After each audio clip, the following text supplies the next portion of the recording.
I'm Amy from our class, and this is my week 1 discussion, identifying the types of instructional grouping to best meet the needs of our learners through differentiation.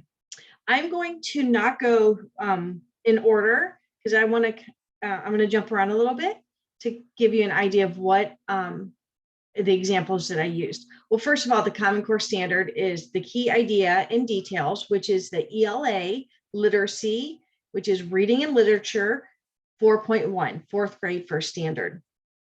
I am going to talk about think, pair, share, elbow partners, and the jigsaw grouping.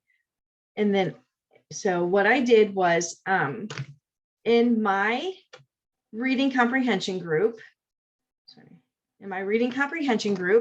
I sit the students near someone who may need, like the two that are sitting together, one is a little bit stronger, one needs assistance. So if I have them use their elbow partners, and they each have a passage, and each group is, for each paragraph, we'll start off one paragraph at a time. And each group that is paired up with their elbow partners using the jigsaw method to become experts for that paragraph, one group will pick out the who of the paragraph.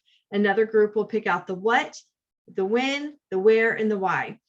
So that way they're working together, like think, pair, share, they're working together. They're each talking to each other like, well, I think this is the who. Well, this is also the who.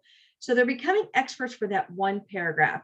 And then we come back together and they share. Now for the differentiation, I might have the same passage, but I might have one that has more visuals. And then I might also use for our group the text to speech so that they can hear the passage instead of just trying to read it, because some have that, they do better with auditory. So I feel that grouping these students, the way they are grouped, they are assisting each other, they're helping each other, they have peer collaboration, and by breaking it up into one paragraph. And then as they get used to pulling out the details, then we will say, okay, you're going to do this entire paragraph of finding the when. And then each group will have a whole paragraph to find something totally different, then come back as a group. Okay, so those are my various instructional needs. And I really feel that the jigsaw grouping is really a great grouping because you break down the work and it's not as overwhelming.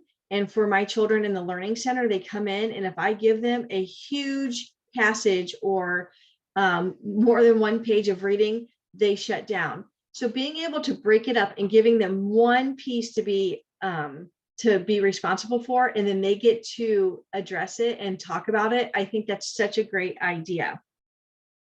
So, and I like the elbow partners because they already have kind of a connection helping each other out as well. And the learning theories, I think because I'm allowing them to present their information and just kind of come up with their information, I think constructivism, where students create their own learning based on previous experiences, I think constructivism is a good learning theory to go with what I'm talking about. And connectivism, because it is self-directed, because they're going to, as we get more involved, they're going to decide how they're going to pull out the key details, who's going to be responsible for what.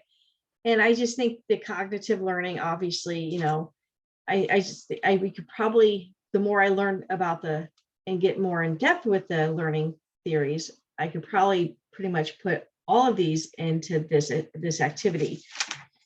And then the connection, my personal experience, I do have a reading comprehension group, and I have used the elbow partners. And I didn't realize it was called the jigsaw, but I was able to have them work together. And I think it worked out because the one student who no one really takes serious, he was really pulling out key details, and the other group, especially his actual partner, they were so amazed and they were so proud of him. And I think overall, just grouping them and grouping them with their abilities, maybe have, like I said, having one a little bit higher and one who maybe needs more assistance. It just really, it just brings our groups together. And what I've seen so far with breaking them up into groups, now that I know it's called the jigsaw grouping, I have had total success. And I think that is all. I hope that you're having a good Thanksgiving, or you will be having a good Thanksgiving. Thank you very much.